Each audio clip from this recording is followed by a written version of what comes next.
Komið sæl, mér datt í hug að búa til smá myndband Inkscape og hvernig við getum notað Inkscape til þess að undirbúa hluti fyrir skurð í bæði víniskeranum og geislaskeranum.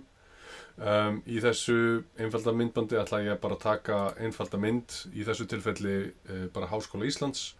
Við getum tekið logoði hérna, ég ætla að taka hérna 2 mismunandi myndir.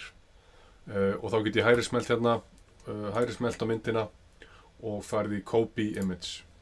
Það skiptir í rauninni ekki máli hvers konar mynd eða hvaða mynd þið notið svo lengi sem hún er tvílit og ef þið eru að leita að einhverju sérstöku sem að yfirleitt er bara til í ljósmyndum þá getið þið googlað silhouette af einhverju en ég ætla bara að nota þessa mynd, hún er ágætt og þægileg og hjálpar okkur aðeins að halda okkur áfram. Fyrir yfir Inkscape og pasta myndinni. Ég sé strax að þetta er mynd í frekar góðum gæðum. Og ég sé það einfallega vegna þess að A4 blaðið mitt hérna er nánast jafn stórt og myndin sjálf. Stundum fær maður logo sem eru bara á stærð við hérna, þú veist, einhver 10 cm eða 10 mm sem 10 mm og það getur verið mjög leiðilegt að vinna með þannig myndir. Þannig að góð gæði skipta mjög miklu máli þegar maður er að vinna með þetta. Ég fer hérna til þess að þetta er pixlumynd eða bitmap. Og ég sé það strax hérna þegar ég fer nálægt myndinni að það er svona eins og það séu hérna pixlar undir. Það sést ekki þegar maður er langt frá en ef maður skrunar í áttina myndina þá sér maður að hún er pixluð. Einnig get ég séð það líka ef ég fer hérna yfir í Node Tool að þá gerist ekki neitt við myndina. En hérna í Selector Tool þá get ég unnið með hann eins og hún er svona. Ef ég fer inn í Path og Trace Bitmap þá opnast þessi hérna valmöguleiki. Ég get verið hérna með live update eða ekki og ég get fikta hérna í einhverju sem heitir threshold. Threshold er í rauninni bara til að skoða, sem sagt, það er einhver í litagradientinum á milli hvíts og blás er einhver skali, það er einhver þröskuldur og það sem að þröskuldunum sem að við erum að setja er að við erum bara í rauninni að finna munin á milli hvítum og bláum. Í okkar tilfelli er munurinn mjög mikill, en stundum getum við verið með svona kannski rjóma hvítan ofan á hvítum og viljum samt reyna að ekstrakta einhver form sem er ofan á hlutum og þess vegna getur þessi threshold hérna verið mjög þægilegur. Við getum líka invertað myndinni, þá myndum við bara fá þennan hlut og síðan getum við gert alls konar meira, en ég nota voða lítið af því. Ég nota mest þessi hérna featuresa. Control og skrun til þess að zooma, shift til þess að færa fram og tilbaka og venjulegt skrun til þess að færa upp og niður. Ef ég fer hérna alveg inn, þá sjáum við að ef ég ýti hérna á apply, þá sjáum við að við fáum vektormynd sem er svona leyiruð ofan á. Þegar ég segi vektormynd þá er það vegna þess að ef ég eyði þessari hérna mynd, það skiptir ekki máli hversu nálægt myndin ég fer, ég sé aldrei eins og hún sé pixluð. Þetta er vektor, bara eins og þið lærið í stærðfræðinni, þetta er í rauninni bara stærðfræðileg útlistun á þeim formum sem eru hérna til staðar. Þannig að ég get skalað hana upp endalaust eða skalað hana niður eins og ég vill, gæðin á myndinni breytast aldrei. Ef ég fer hérna í Node Selector Tool, þá get ég get aðeins breytt nóðunum hérna. Ég get breytt formunum og ég get eytt út sem dæmi. Ég vil eyða út bara þessu hérna, þá get ég gert það. En við ætlum bara að halda þessu svona. Ég get líka farið hérna í Path og Break Apart og þá er ég í rauninni með, þá er ég búinn að brjóta upp formin. Þannig að þá er ég með hérna, ég fer hérna svo aftur, Path og Combine og þá er ég komin með formin aftur. Í rauninni það sem Break Apart gerir er að það tekur öll formin sem eru hérna öðruvísi og tekur þau út og býr til í rauninni litla, brýtur þau upp. En við þurfum í rauninni ekki að gera það.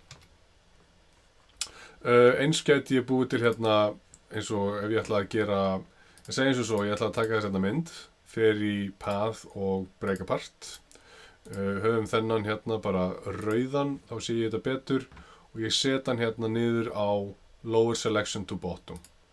Þá er ég með myndirnar hérna. Þannig ég gæti að ég vildi til dæmis farið hérna, ég ætla að halda þessari mynd eins og hún er, þannig að það fyrir combine og ég gæti til dæmis hendum bara þessu hérna út og ég vil frekar að HÍ logoið sé einhvern veginn öðruvísi uppraðað eins og svona. Þá get ég endurraðað formanum upp og ég get gert allt eins og ég vil. Og þá get ég bara tekið hérna kassa, sett hann aftur hérna fyrir neðan, svona og set hann á botnin, tek þessi hérna mynd og path og combine.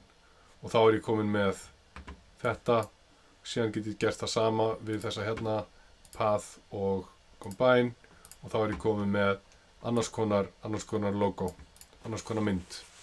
Það er einn annar feature sem er mjög þægilegt að vita af og það er hérna svokallað enable snapping og það myndi ég nota ef ég ætlaði til dæmis að vera með hérna sem við ætlum að búa til kassa og ég vil að hann sé alveg nákvæmlega hérna í horninu.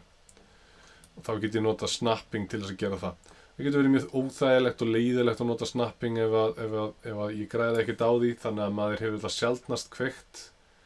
En það er hægt að, þetta er þægilegu fítus ef að maður er að, ef maður þarf á honum að halda. Jæja, það síðasta sem ég vildi sýna ykkur er í rauninni, við erum komið með þetta hérna form, nú vil ég geislaskera þetta.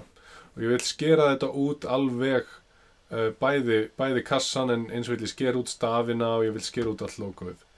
Þá þarf ég að fara hérna í path og object og fill and stroke og ég þarf að stilla hérna þannig að þessi no fill, í fill hérna glugganum þá þarf að vera hérna no paint og í stroke þá þarf að vera flat color og í stroke style þarf að vera hérna 0,02 mm.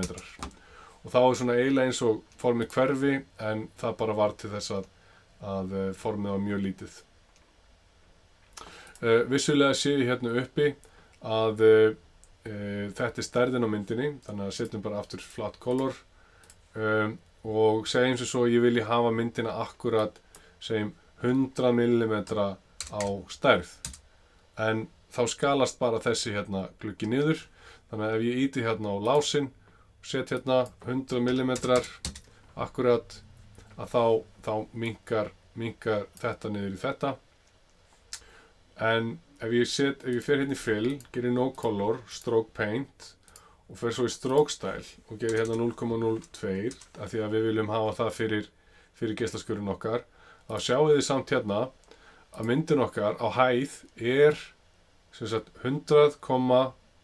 Það er að segja, hún tekur helminginn sitt hvoru megin af í rauninni línuþykktinni, þannig að í sjálfum sér að þá er myndin ekki 100 millimetrar á hæð lengur, heldur er hún helmingurinn af línuþykktinni líka. Þannig að við getum treyst því að myndin sé jafn þykk og fill colorinn er. Eins og við sjáum hérna, núna er hún akkurat 100 mm. En ef ég bæti við stroke paint þá eykst þykktin. Geislaskerinn þegar hann sker, þá sker hann akkurat á miðjunni á línun okkar.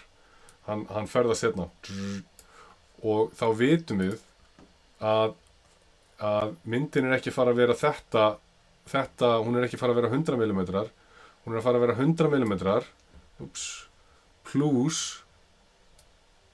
þykktin á geislanum. Gerum þetta eitthvað aðeins neftilega. Já, svona. Hún er að fara að vera 100 mm plus þykktin á geislanum. Þess vegna erum við að skoða þess vegna erum við að skoða í rauninni kerfið. Þannig að myndin verður í rauninni þynnri. En ef við erum bara að gera eitthvað fagurfræðilegt eins og fyrir vínilskeran eða eitthvað þannig þá skiptir þetta í rauninni engu máli. Já, það sem ég vil að þið komið með til mín er í rauninni mynd sem er með sem sagt ekkert fill color og er með 0,02 mm línuþykkt. Þannig að já, ég vona að þetta koma að einhverju notum.